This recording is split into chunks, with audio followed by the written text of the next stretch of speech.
Hello and welcome to the Get At It Gaming podcast. I'm one of your hosts, Ben. I am Alex. And today we have a special guest. Uh, so Alex and I have gone through this big thing where we're just so high up now that we get to talk to developers. And today we have Andrew, and he's going to talk about a brand new game he's working on called Dolven. Alex and I had both a chance to check out this game, and we're super excited. So thank you for being on the show, Andrew. Oh, thank you. I'm really excited to be here. Really looking forward to have a good chat today, guys. Absolutely. Yeah, we so this is a game that's coming out um next year probably. Mm, It's on Steam right now for Wishlist. Um yep. so it kind of is up our me and Alex's alley of RPG slash strategy. So we Mm, are super excited to have you here. So why don't you kind of just give like our people that listen, like give us kind of like a breakdown of what the game is and what it's about. yeah. Yeah, for sure. So Dolven is basically a turn-based RPG. So think about games like XCOM or even games like Baldur's Gate. Probably not as sophisticated as Baldur's Gate, but in terms of the turn-based movement, but certainly fantasy and that sort of style of movement um, and skills. And it's one of those games, but it's also got a card deck builder integrated or fused into it.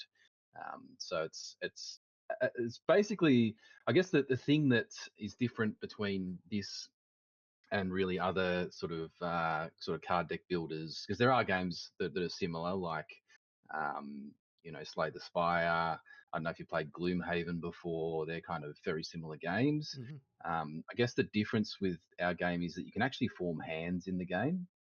So you know you can make pairs. So think sort of games like poker, or Jim Rummy or those sort of games where basically you can make pairs, flushes, straights, three of a kind, all that sort of jazz, and that gives you more sort of buffs and more ways to beat the enemies. So yeah, it's kind of it's a bit of a love child of my two passions. I love turn-based RPGs. I was always playing when I was a kid back in the day. I think the first kind of turn-based combat game I played was Rogue, and that was on the old IBM PCs. Oh wow. So a long time, a long time ago. I got the grey hairs to prove it. And just about every weekend I'm playing card games, whether it's with my family or my friends. Love playing card games, and so this is sort of the combination of those two passions, I guess. And it's been a great journey so far.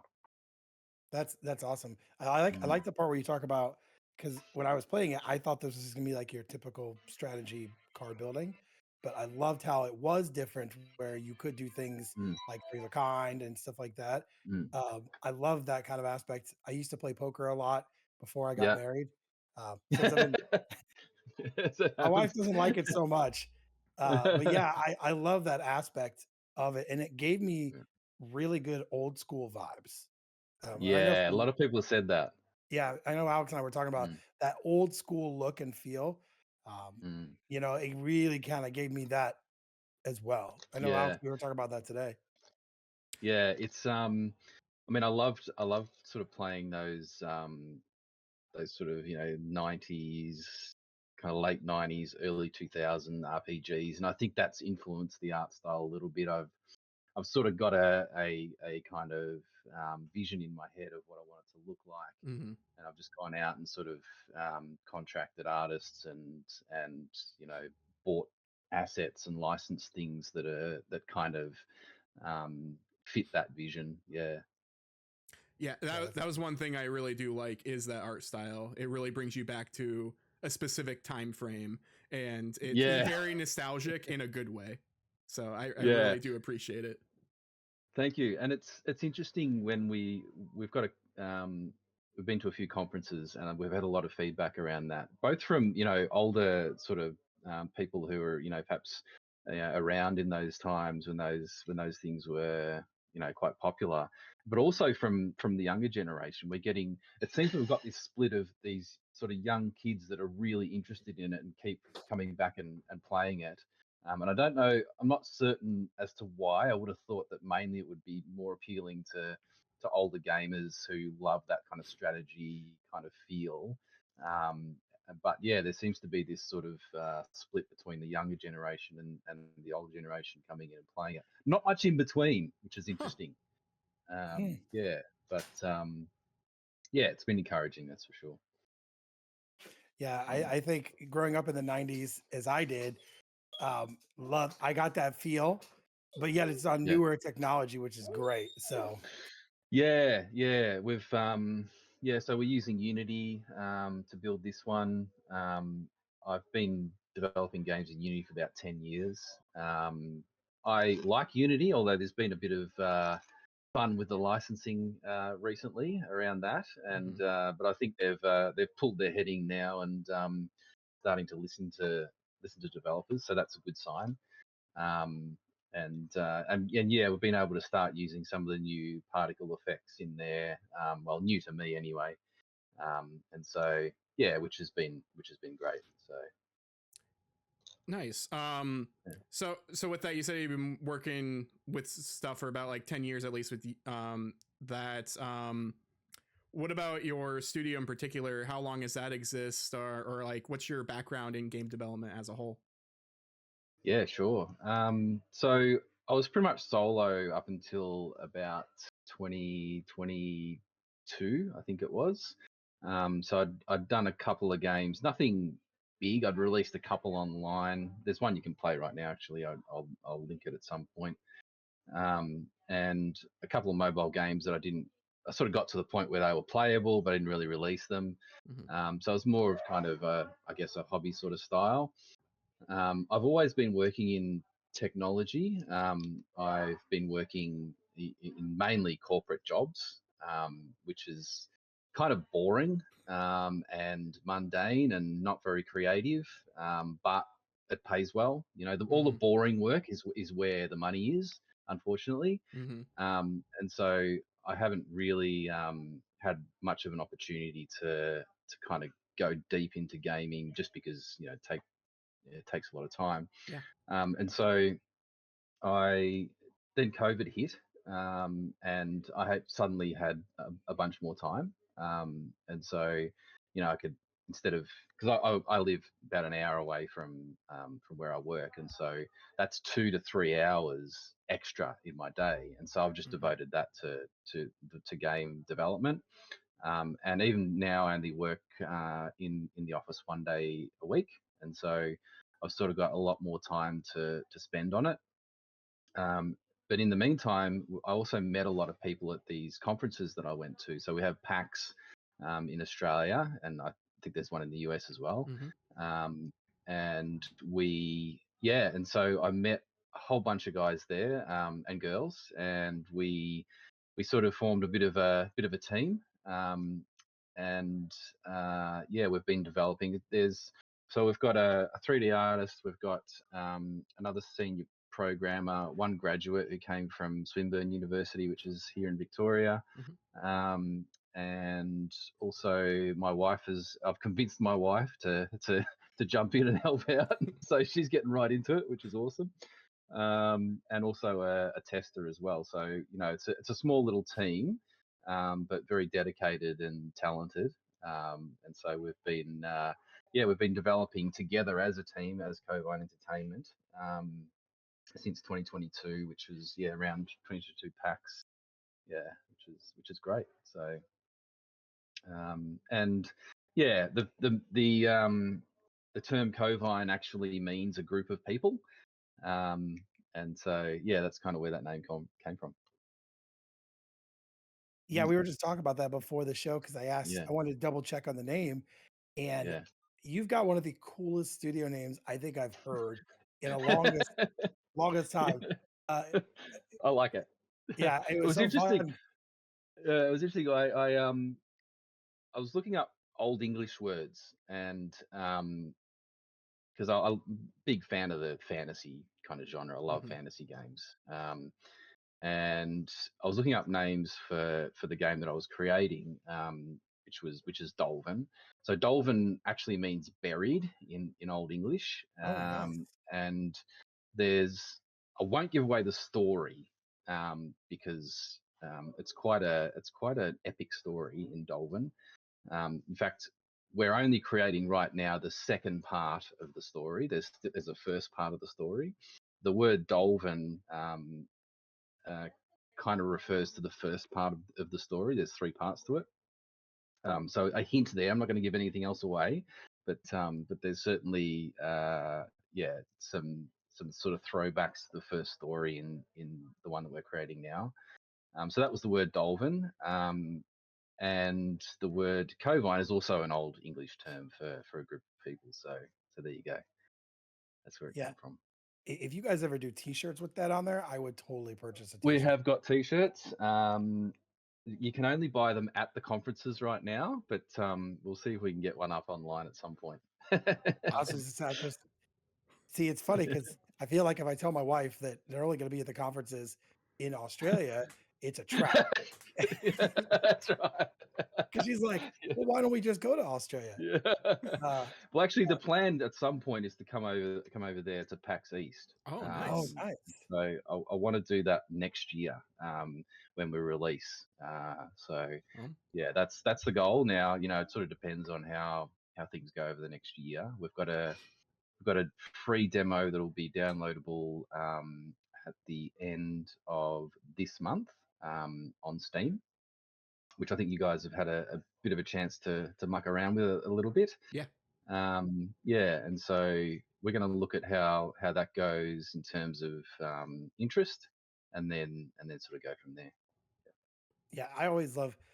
Uh, I think it's been a thing for me to try and find games that are unique and have storylines and stuff. And so everything I've seen so far, I liked. I won't spoil it for anybody, the Mhm. listeners.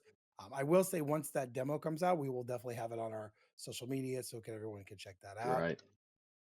So you kind of gave us a little bit of an idea of like how, what inspired you really, but can you go a Mm. little more in depth? Like what, because you talked about other games you've done, what Yeah, yeah, inspired all of what Dovin is? yeah, yeah. Look, I kind of well, all right. So let's start from the start. Like any sort of developer who's got big dreams, I started out by building an MMO because I love MMOs as well. Play a lot of them. Play ESO. Currently back on WoW, which is probably not a great thing for my time, but it happens. Um, and so I'm thinking, all right, this can't be too hard. I've been a web developer for 15 years. Surely I know how to build online games as well. Nah, it's a completely different world. It's absolutely completely different. Um, and so I kind of, and in fact, I started building Dolven as an MMO. So I had these ideas of talents and skills and you know um, items and armor and all the rest of it. And so I kind of yeah, I sort of found out pretty quickly that the scope was way too big and I'd never finish it. And so I cut it right back to being just kind of this turn-based RPG, and then had the concept of kind of building some kind of card game into it. And yeah, so I kind of I'm sort of the person that'll go to bed and sort of think for a little while, and then it'll sort of pop into my head at some point. It's like, oh, or maybe in the shower, hey, it'd be cool if you actually make hands as well. And so yeah, I kind of had this idea of doing that as well, and it just kind of went from there. So once you've got a few rules, in place, like forming hands or having skills and movement within the game, you can really start to riff off those and add new cool things to it. So for example, when you play a card in Dolven, it can affect the environment, and it will affect one of the columns in the environment, Mm-hmm. and then each of the players or player characters will get a buff from it or something like that. And then I'm thinking, okay, well, maybe there's some other things you can do with the environment. So there's a card in there, for example, where it'll randomly destroy a tile within the column, and if your player or an enemy player happens to be on that tile, it's gone. And we're looking at other things like, there is another card in there right now where you can raise a mound of dirt, and so that blocks the caster from hitting you, or provides a bit of a barrier for things like that. So how can we affect the environment? So it's really riffing off each of those kind of rules that are already there, that are in place. What can we add to it? And we've got some really cool ideas that are coming up as well. So there's going to be a card, for example, you can place on one of your players that will spread the damage, over your player characters, or vice versa on an enemy, that will perhaps spread the damage on them. So yeah, there's I guess that's kind of where all the innovations come from, is just taking those core concepts and then just trying to think of new ideas. Some of them don't work and have to get rid of them. But the ones that do work and we get good feedback on, has been good. So yeah, I mean, one I guess worth mentioning as well is that it's not only the team themselves that come up with these ideas. So we have the Discord channel, and people jump in there and we talk about things. One thing that came up was that they really wanted a bear in there, and so I made a card that had a bear. I love that card so much. I love every time it pops up. It's so cool. Yeah, And I get mad when the and enemy does one on me. I'm like, no, that's my bear. yeah, yeah, that's right. Yeah, and so the bear comes up, and yeah, little things like that. So I think one of the key things in our sort of I guess mantras within the company is to try and build something that we and players want to play, and that is fun to play. And so you've got to get out there. You've got to take your game to conferences. You've got to go to meetups, which we do, and do things like this, and get the feedback and say, hey, this is good. This maybe could be improved, or how about this idea? And we really try and listen to people. We've got an in-game feedback form as well that people can sort of chuck ideas in and stuff like that. So Yeah, I think yeah, that's great. I didn't know what to think the first time I got the bear card. I was like, "Wait, what is happening right now?" Uh, um, yeah, my I have an older son that's 18, and he was walking in me playing, and he's like, "Is that a bear?" I said, "Yeah, it's a bear card." And so that's really awesome. I love yeah, the inspiring thoughts there, and like how this came apart. That is great. yeah, yeah. It's great. Um, Yeah. so I have another question for you here, because you're talking about Mm, like all the ways that you've become inspired in doing this game. But what have mm. been some of your biggest challenges during this development process? Yeah. Look, apart from probably biting off a bit more than I can chew in terms of some of the ideas that I have, can be quite large, and I just got to scope them back a bit and kind of think, all right, what's the bare minimum you can do? Because I know that if I continue down this path, then I'm never going to release this game. So that's always a challenge for me. Is there's so many ideas. And in fact, there's, even thinking back to the inception of games, it's not so much about the idea. I think it's really a lot of it's about the execution. And yeah, so many people come up with these ideas and they come up with, great prototypes of games, but they never actually complete them. Um, and I think one of the big hurdles for really anyone in sort of any of the sort of engineering um, discipline is to try and scope it down so that you can get something out there and then iterate on it.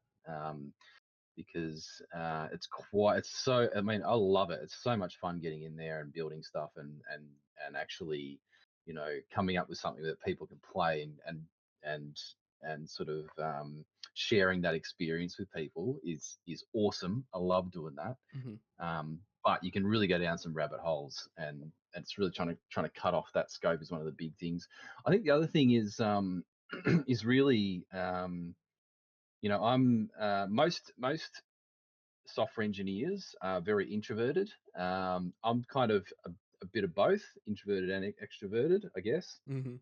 And so it's hard to I think it's hard for a lot of developers to get out there and it's very tiring as well for people to get out there and promote their game. They'll sit there and sort of build these awesome experiences. And I've got a great friend who's building a game at the moment. It looks awesome. It looks really fantastic, sort of a game. Some really interesting art style, but hasn't put a post up anywhere on it. You know what I mean? It's like, come on, get up there and put it out there and put it on Twitter. And he's like, I don't know, so it's ready yet or whatever. It's like, no, you just get it out there. Um, and yeah, so I mean, and I find that a bit of a challenge as well. I think it's hard as an indie developer and an indie studio to be recognized as well. Um, it's very hard to compete against the big studios. And so our strategy is really to get out there and try and do it from a grassroots perspective. So coming on to shows like this, going to conferences, going to meetups, just telling people about it is sort of and meeting people, which I think is good because it's a lot of it is about the journey. You got this product in Mhm. the end that people hopefully enjoy, but most of the fun is actually getting there. Yeah. Mhm. Yeah, I totally agree with you, and I think if you look at some of the games that I own, do I own some of the big studios? Yes, I have Yeah. smaller children, so I got a ton of Marios and stuff. But the ones I Yeah. personally like are those small, independent ones that you've not heard of. Mm, We've had a couple developers on here so far, and seeing these games, I'm like, these are really great ideas, and mm, like just seeing these things here. So I would rather, spend my personal money on like a developer that's a smaller developer doing these games because I feel like sometimes you do see with those kind of games what I see personally. I see the heart that goes into it. I see the yeah. stories that go into it. And like you guys are a small team, but you guys are able to do what me and Alex played, which is Mm, is pretty crazy that you guys did this. I love that personally. I think a lot of yeah. gamers going nowadays really do as well. Yeah. No, I agree totally. I think today is a really interesting time for indie developers, especially when I say today, I mean probably the last decade, because I think that yeah, if you look at the big AAA studios, they're not taking any risks at all. Hmm. They're doing the typical games that have been made for the last 10 years, and the reason why is because it's a hell of a lot of money that they're playing with. They're playing with hundreds, sometimes hundreds of millions of dollars, and they can't afford to take any risks.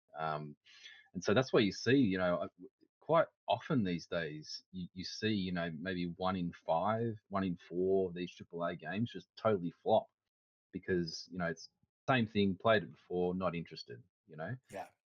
no risks taken. Where I think, being an indie developer, and hence why I want to try and stay that way, where we can actually take risks and it's not going to, destroy people's livelihoods.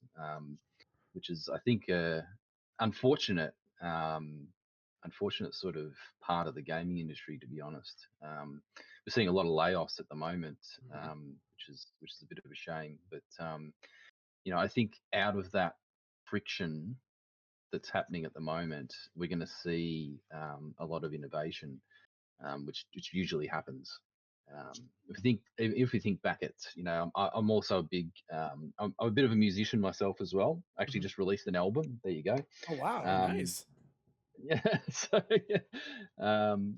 And yeah, but but I'm thinking there's some parallels between the gaming industry now and what music was like back in the 90s, Mm-hmm. where in the 80s it was these massive, big, arena bands, Guns N' Roses and Motley Crue and Dire Straits and all those. They were playing huge concerts, and the little indie bands were sort of stuck in the pubs and clubs around the town.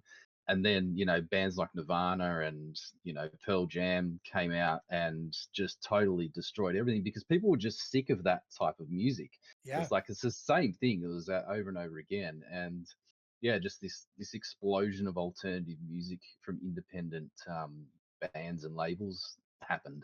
And I think there's a bit of that happening now, or it's kind of starting to kick off. Um, yeah, so interesting times. Interesting times. You had me at Mm. Nirvana when you were talking about music. I think Yeah. as I was getting into high school when that grunge alternative started coming out, that was the first Mm. album I bought. I bought that Oh and wow. I bought that in a group called Bad Religion. Oh yeah, I'm And a big Bad Religion fan. Yeah, I've yeah, seen them a couple of times. They came to Australia, so my yeah. parents weren't too happy because I'm a pastor's kid. My dad's like, "What's this Bad Religion?" Uh, It's the other religion. yeah, yeah. The other one. That's the bad one.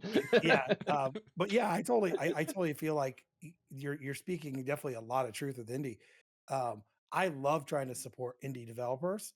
Now, I have my big titles, like they just announced a good Yeah. new Ghost Oh, game. I if anyone our listeners know that I have played so many hours of that game. I've platinumed it twice. wow. But I still love the indie developers, and I feel like Mm. unfortunately, there has been some major layoffs, but I've also seen people that have been laid off from major companies that start their own studios, and Yeah, now they're doing some crazy, awesome, good stuff, which I love. I think so. Yeah, I think Um, so. Yeah, yeah, and you're right. I think that as I was sort of saying, getting back to the AAA versus indies. There's I think in these large corporates, everything runs a lot slower as well. mhm, Because you have a lot of bureaucracy in those things. Everybody needs to tick the box. Everybody needs their finger in the pie, and that nobody can make a decision. And I think that it totally flips it on its head as an indie developer. It's like, give it a crack, give it a go. If it doesn't work, try something else. yeah, There's no sitting on your hands or waiting for someone else to make a decision for it. It's up to you. yeah. For someone that works in corporate, I totally know what you're talking about. So. So, Yeah. yep, yep. Yeah, I worked for a bank for about 9 months. I won't name the bank, but yeah, I think I released one thing when I was there, and it was an API and it was a proxy, and that was that was about it in 9 months. And I gave it in after that. I thought, nah, this bureaucracy is absolutely crazy. You can't get anything done. I don't want to be sitting here in meetings all day. See you later. Yeah. Well, this being a very nerdy, geeky podcast, I do have Mm, a really nerdy question for you. So, sure. you already talked about some MMOs you play. So, what are Mm, your favorite uh, video games that you like to play mm. besides those? And if you do, what is your favorite anime you love to watch? Anime. I am not a huge anime person, would you believe? I haven't really got into it. Something I probably want to. Mm-hmm. The kids love One Piece, and so I have watched a few little episodes of that one. So I'd have to say it's probably the one that I've enjoyed, and I like it how they've got the sort of motion picture one as well Mm-hmm. Hmm. that been watching. So that'd be probably. I'll start with that. In terms of games that I play, um, at the moment, I mean, I've played a hell of a lot of games. I mean, I'm sort of at least every night I'm playing for an hour probably at least. I was stuck on StarCraft for about 10 years, I reckon.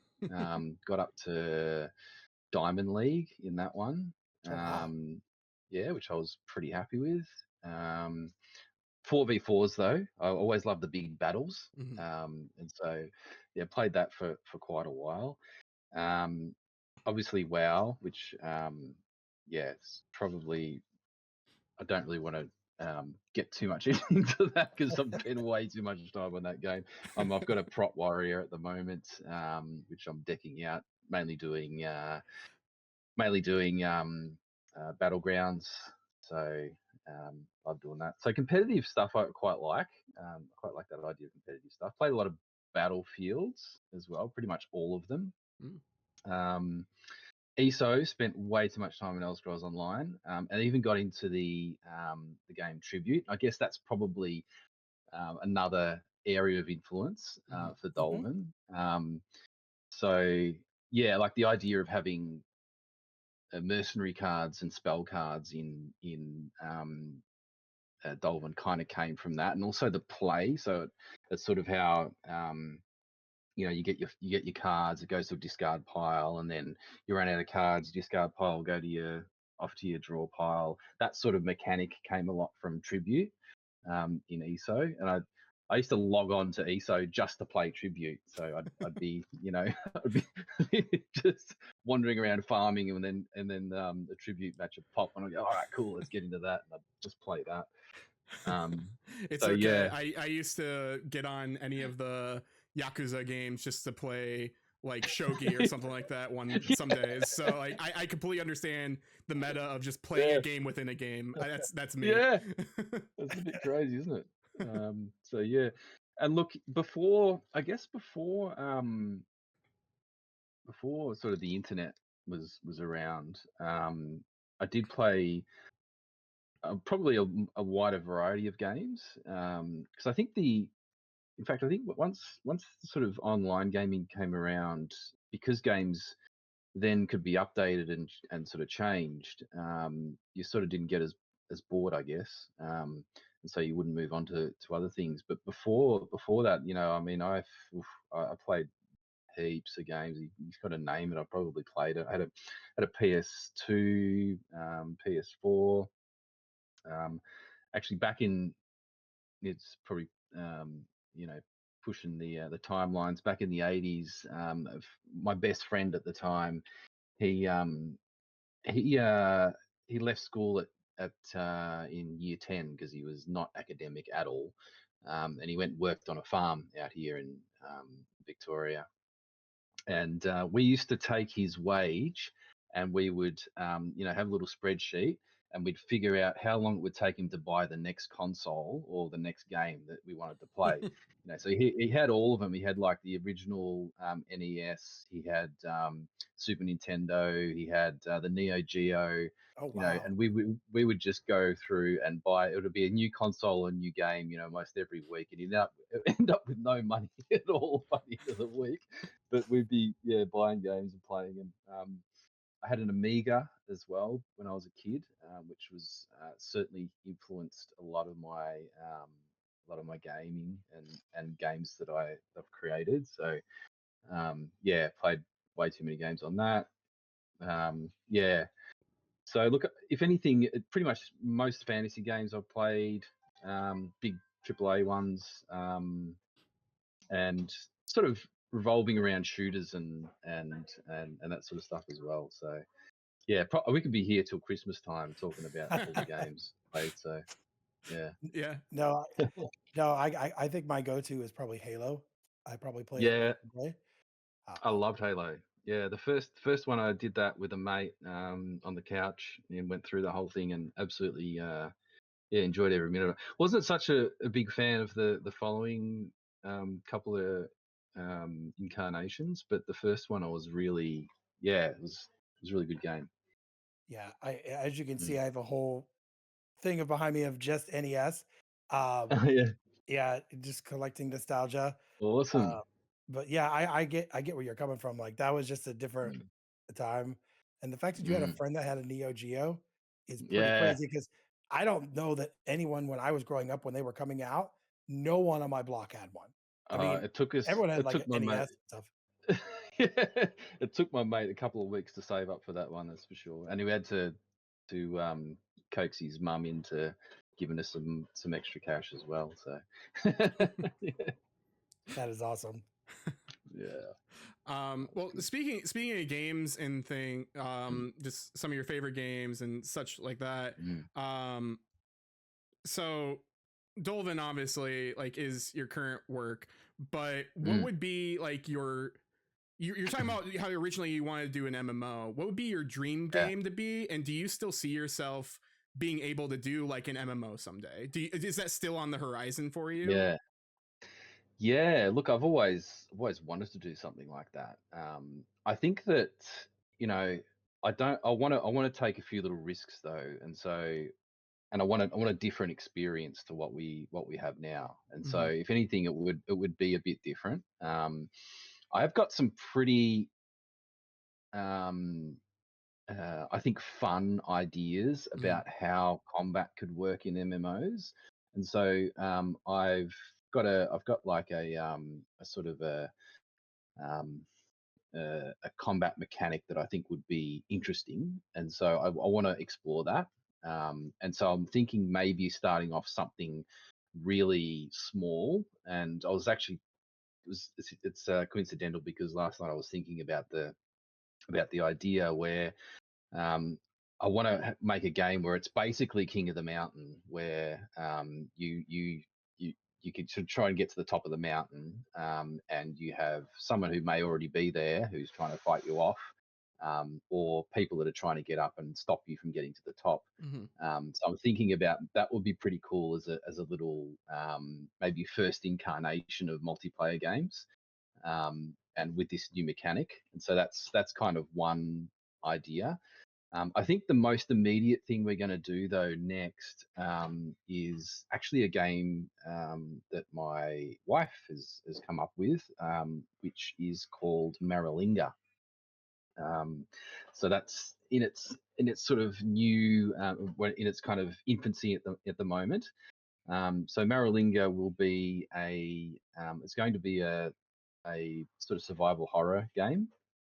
Oh, nice. Um, so I'm thinking Resident Evil kind of style, um, and but it'll be set in outback Australia, and so there's actually a good story behind it, and I think that's what's really going to appeal to people.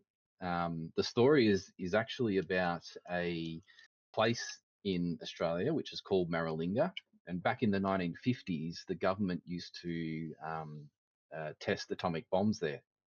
Oh, Um, yeah, so which is in fact not well known, and I think getting that story out there would be really interesting. In fact, it was a lot of it was covered up by the government for quite a while, including the radiation that was also um, you know expelled during those tests. Mm-hmm.